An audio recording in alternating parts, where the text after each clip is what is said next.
What if you could rent a campervan for only €1 per night? Well, we did.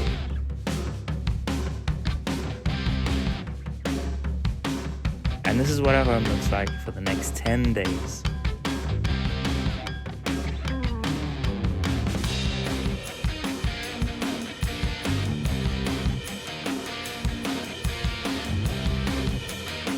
And we're going to take it 3,000 kilometers across Europe.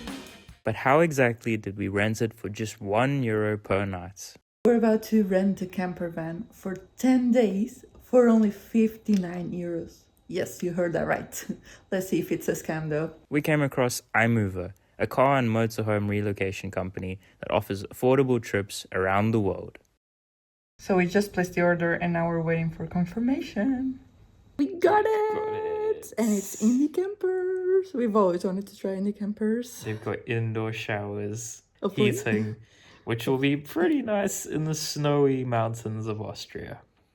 We spent the first 7 days of our trip driving through the Alps and going from Christmas market to Christmas market. We're now on our way to Lisbon to deliver the van. We have 3 whole days to go through France, go through Spain, and get to Lisbon in time to deliver the van. And we can't be late, otherwise we'll pay a fee, and we don't want that.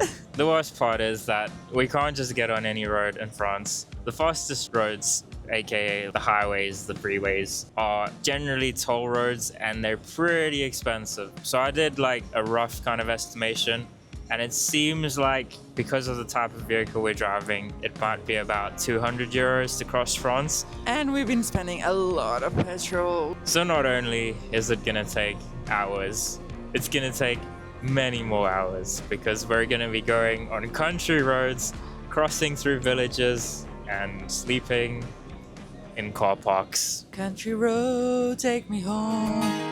To the place I belong, West Virginia, Mountain Mama, take me home, country road. Our first stop wasn't quite what we had in mind though.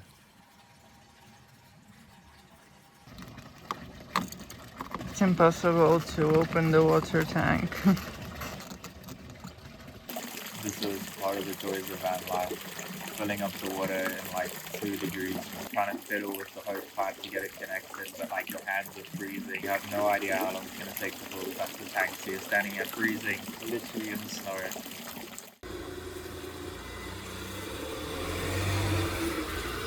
We're in the middle of nowhere at 1 a.m. and we're trying to put in some fuel because we're literally about to run out. But the petrol station machine is denying all of our cards. Oh, it's literally accepted and finally. That was like 5 attempts later. Oh. Wow. Okay, we filled up successfully. We've got 3 hours left on the next leg of the journey. Let's see how far we can get. Hopefully all the way to the border of France and Spain. We didn't. We decided it was best to have dinner, since it was 1 a.m.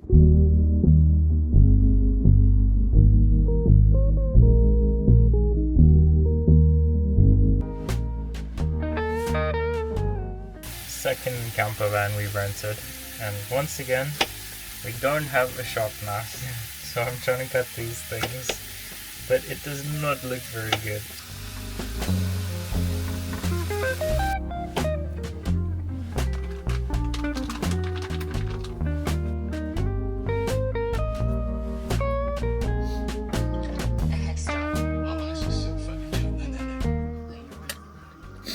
Dan got me hooked on The Boys.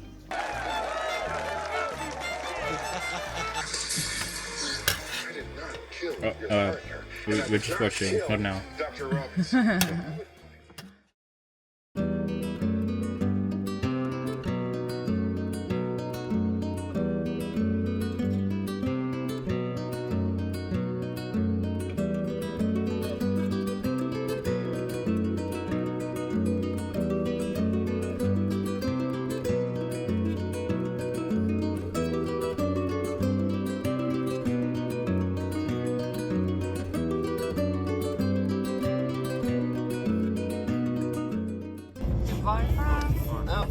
Hello, France. Parfois France. Hola, España. I really wanted to stop in the mountains because it was the most scenic place, I think, along the route so far.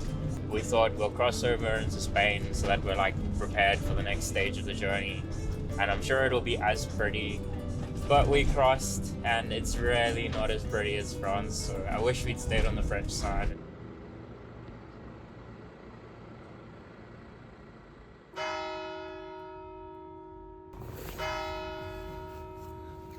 We needed a place to stop for some food and just to take a break from driving because I've been driving for hours. And we managed to stop in one of the most beautiful villages in Spain.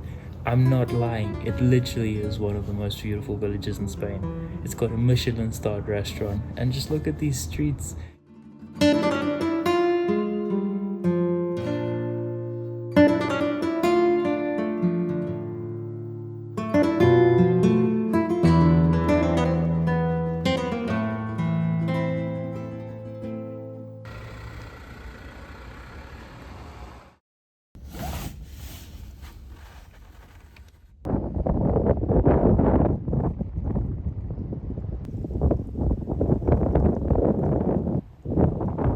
Okay, wish me luck.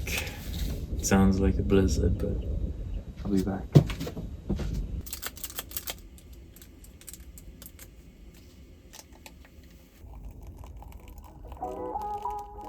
I don't know why this is so funny, but we just drove past two campervans and I happened to look at them and we noticed for the first time that both of them greeted us. Now that we're in a campervan, we're like part of this community of campervan people. Unfortunately, we only realized this as we were halfway through Spain, but we're now gonna look out for this and we're gonna try and greet as many as possible and we're gonna start a counter and see how many greet us back.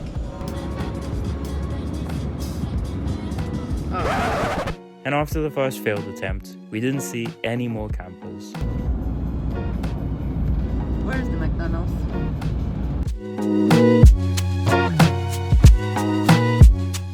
Our final stop along the way is a Spanish town called Segovia.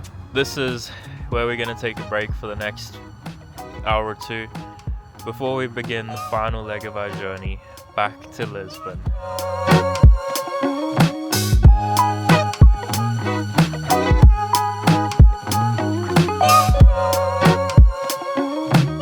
The light now is so nice. It's golden hour plus the lights of the town.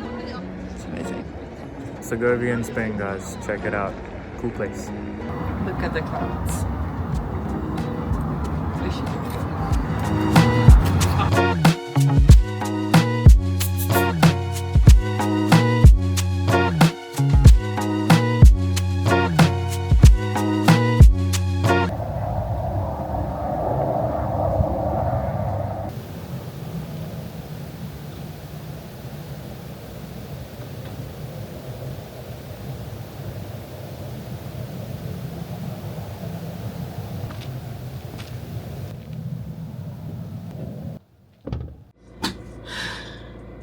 One last push. We can do this. We're just about to cross the Portuguese border. We just pulled over to a little stop on the side of the road to make dinner, and it's currently 1 a.m. but it's about to be midnight again because we're about to cross the border. I love going back inside. Oh, guys, Joe is a dedicated YouTuber. She sat there for like 5-10 minutes filming that time waiting for it to change. That was natural, that was organic. Anyway, we're in the homeland. After driving through the night, we could finally see Lisbon, meaning our trip was coming to an end. Last kilometer out of over 3,000.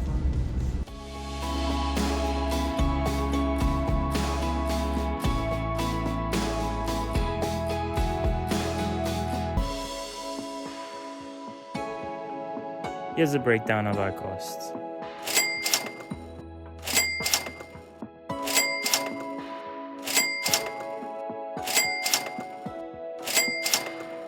We spent more than we expected, but it was worth it.